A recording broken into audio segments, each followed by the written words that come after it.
Y vamos a escuchar entonces a María de las Nieves Puglia, de Fundar, y el título de la exposición es Desarrollo Nacional y Perspectiva de Género.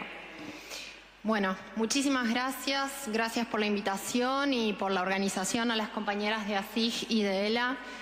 Y por las presentaciones y la puesta en números, que siempre es tan importante. Soy parte de Fundar, una organización que se dedica a la investigación y diseño de políticas públicas con una misión central que tiene que ver con el desarrollo sustentable, sostenible e inclusivo de la Argentina. Es desde ahí que voy a hacer mi intervención específicamente, con lo cual va a tener cierta sesgo o mirada, ya verán, productivista. Pero me gustaría arrancar pensando qué Estado se imagina este presupuesto. O sea, ¿cuál es el presupuesto de Estado debajo del presupuesto? Si el presupuesto nos permite ver un sistema de prioridades que el Poder Ejecutivo define para el siguiente año, en este caso encontramos una definición sumamente reducida de Estado. Encontramos una definición mínima de Estado. El Estado tendría tres funciones: la reducción del déficit fiscal y algunas variables macroeconómicas que debieran ordenarse, entronizado como bien supremo por encima de cualquier otra prioridad para el presupuesto. El segundo, algo que ellos llaman acompañamiento social sin intermediarios, ¿no? Y algo hacían en referencia a mis colegas. Y lo tercero, la seguridad y la defensa del país, que sale entronizada como la mayor ganadora probablemente de las asignaciones presupuestarias para el año que viene. El resto de las funciones serían inútiles porque se trataría de funciones entorpecedoras del desarrollo, dice el mensaje de remisión. Pero si se recorta en educación, en ciencia y técnica, en la obra pública de infraestructura, y el único plan de inversiones está fundamentalmente centrado en la extracción de recursos naturales sin ningún valor agregado, me pregunto yo cómo pretendemos crecer. El Estado, que según muestran distintas experiencias en el mundo, es un elemento dinamizador central para el desarrollo, en este proyecto aparece reducido a su máxima expresión. Esa es la concepción de la que partimos en la discusión de presupuesto, y pensemos un segundo que si esa es la concepción del desarrollo, lo que queda para la agenda de géneros es aún peor, ¿sí? Primero, voy a ir por partes, no existe. Según este presupuesto, la desigualdad de género es directamente inexistente. O sea, estamos ante un problema ontológico, no solamente de cómo discutimos las priorizaciones. La mejor prueba de esa negación es que sacaron un instrumento técnico-político perfectible, sí, es cierto, perfectible, pero muy necesario para identificar los problemas destinados al cierre de brechas de género, que era el PPG, y su metodología específica, que era el etiquetado, como ya mencionaron algunas de mis compañeras. Sin etiquetado, el instrumento pierde transparencia y todos y todas perdemos la posibilidad de hacer sostenibles las políticas para combatir las desigualdades de género. Hasta se tomaron el trabajo de eliminar la palabra de género de todo el texto del proyecto de ley y del mensaje de remisión. Está borrada de absolutamente todas partes. De hecho, mujeres lo podemos llegar a encontrar bajo el nombre de madres, nada más. Y este movimiento no es solo metodológico, no es solamente burocrático. Lo que indica es que la batalla cultural se trasladó a la herramienta más importante para la definición de asignación de recursos, y con eso a la batalla por la definición de qué problema existe y qué problema no existe.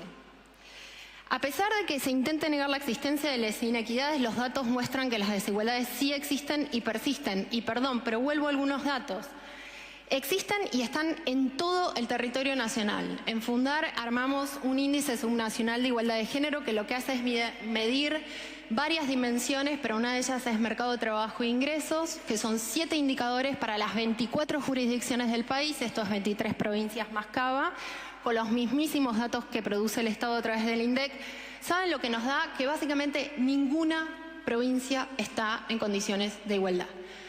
En promedio, más o menos estamos a 22 puntos de la igualdad. Esto es un indicador de síntesis. Y para que les dé, para que tener una idea de a qué me refiero con desigualdad, para darse una idea, una escena de esos indicadores, los indicadores donde más brecha encontramos sistemáticamente en todas las jurisdicciones del país son 2. La tasa de actividad y la cantidad de horas de trabajo no remunerado, fundamentalmente, a pesar de haber medido un montón de indicadores más. Y eso es solamente en una de las decisiones, solamente en una de las dimensiones, porque después tenemos otros campos de discusión en los cuales tenemos retrocesos muy claros en el último tiempo, como por ejemplo en la dimensión que tiene que ver con la decisión y la representación, a pesar de tener una ley de paridad en la cual hasta el día de hoy estamos subrepresentadas. Entonces, el panorama se vuelve aún más complejo cuando vemos incluso que en provincias con PBI per cápita alto tampoco tienen necesariamente mayor igualdad. Entonces, ¿qué quiero decir con esto? Que cuando hablamos de la relación entre género y desarrollo, el crecimiento efectivamente es condición necesaria para la igualdad. ¿La Argentina necesita inversiones? Sí, claro que necesita inversiones. El tema es que el crecimiento, si bien es una condición necesaria para mayor igualdad, no necesariamente implica derrame, ¿sí? Esto ya lo tendríamos que tener como muy claro. Hay que tomar acciones muy concretas y muy estratégicas. Entonces, la discusión, creo yo, este año va a ser más complicada que nunca, pero me gustaría hacer eje en un punto que me parece que es central, y acá nos voy a desplazar un poquito más en el tiempo. Sé que una semana en Argentina son como 10 años en cualquier otra parte del mundo, pero me gustaría invitarnos a tratar de desplazar la mirada en lo que va a empezar a pasar en los próximos años. Entonces, sabiendo que la discusión sobre el presupuesto va a ser más difícil de lo habitual, ¿qué habría que mirar sobre el presupuesto, ¿no? Las compañeras hicieron un trabajo muy arduo de revisión de los números. Bueno, yo lamento decir que hay que mirar todo. Hay que mirar educación, hay que mirar salud, hay que mirar programas específicos de asistencia, pero también hay que mirar el modelo productivo. Lamento decir que va a ser todo un desafío, porque hay que mirar no solamente partidas específicas, sino que hay que mirar qué Argentina es la que está pensando este presupuesto, ¿no? Pero déjenme hacer eje en algo que me parece que deberíamos prestar atención, porque es un problema hoy, pero algunas dimensiones de este problema van a ser más grandes dentro de muy poco tiempo, que refiere a la autonomía económica de las mujeres, y en este punto la infraestructura central, como ya se ha mencionado. Ya sabemos que la inversión en la agenda de cuidados tiene consecuencias en el desarrollo económico. La OIT ya tiene un cálculo hecho para esto, que la inversión en la economía del cuidado podría generar más de 1.800.000 empleos en la Argentina, entre empleos dedicados a salud, educación, pero fundamentalmente empleos dedicados a cuidados de larga duración. Y ahí es donde quiero poner el ojo, ¿no? Además, la infraestructura en cuidados tiene efectos en la inserción laboral de las mujeres, es decir, en un aumento de tasas de actividad y empleo que generan a su vez aumentos en los ingresos familiares. Eso impacta en los niveles de bienestar de niños y niñas, que hoy son los y las más afectadas por la pobreza. Tomemos noción de la importancia de esta medida en un contexto en el cual el 66% de los niños y niñas son pobres, ¿no?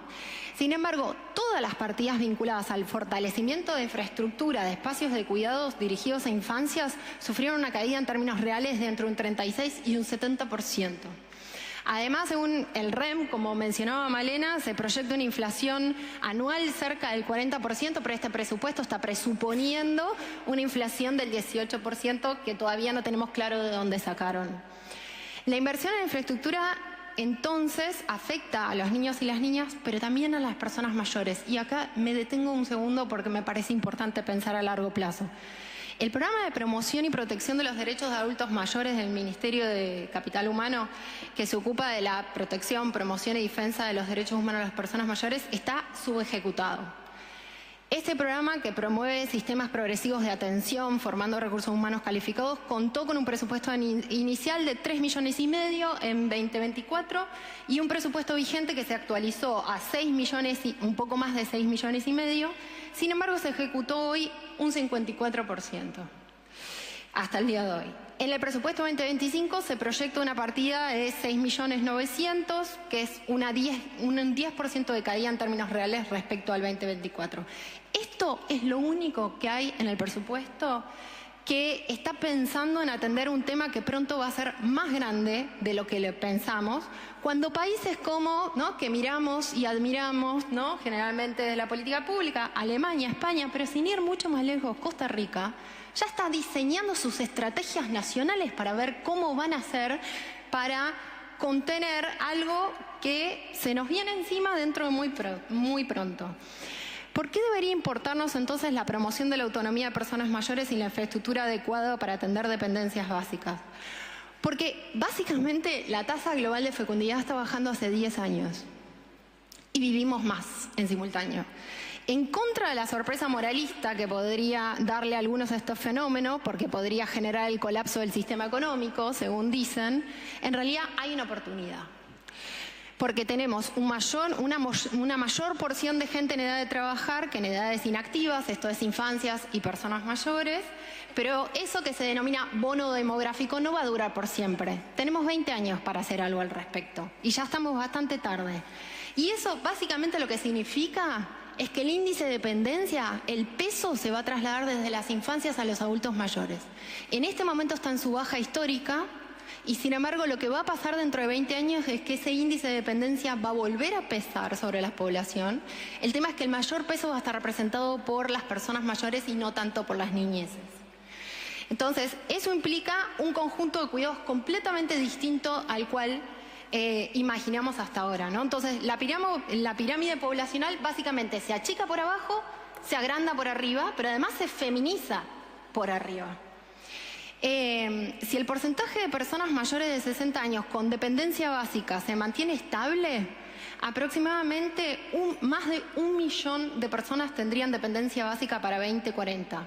Eso es personas que necesitan ayuda para la realización de tareas muy cotidianas como alimentarse, cambiarse, bañarse. Mientras que las personas con dificultades en actividades de menor intensidad, como viajar en transporte público, hacer gestiones económicas, hacer las compras, cocinar, tareas del hogar, van a pasar a ser casi 2,5 millones. Además, el envejecimiento se feminiza, como decíamos, ¿no? Porque las mujeres vivimos en promedio 6 o 7 años más que los varones, ¿no? E igual de feminizados están los cuidados. ¿O quién creen que se va a hacer cargo de cuidar a las personas mayores? Y más en un contexto de retraimiento del Estado respecto de esos cuidados, ¿no? Para la cobertura de esos cuidados. Bueno, básicamente la experiencia histórica y la encuesta nacional de uso del tiempo nos muestran que somos las mujeres y diversidades las que nos hacemos cargo de eso.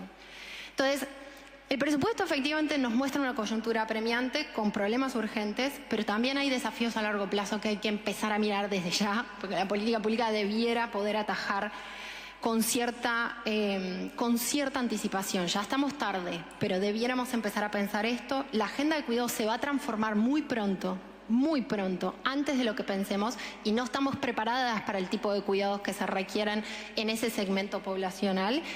La infraestructura es dispersa a lo largo de todo el territorio nacional. Nosotras hemos hecho el cálculo y el déficit es enorme en relación a la infraestructura de infancias. Y buena parte de las discusiones que se vienen de cara a los próximos años van a estar ligadas estrictamente a la transición demográfica y su consecuente envejecimiento. Eso significa que van a estar en lupa los derechos sexuales y reproductivos, que ya lo están en Estados Unidos, por ejemplo, el sistema provisional y varias de las políticas logradas en los últimos 40 años de democracia. Muchas gracias.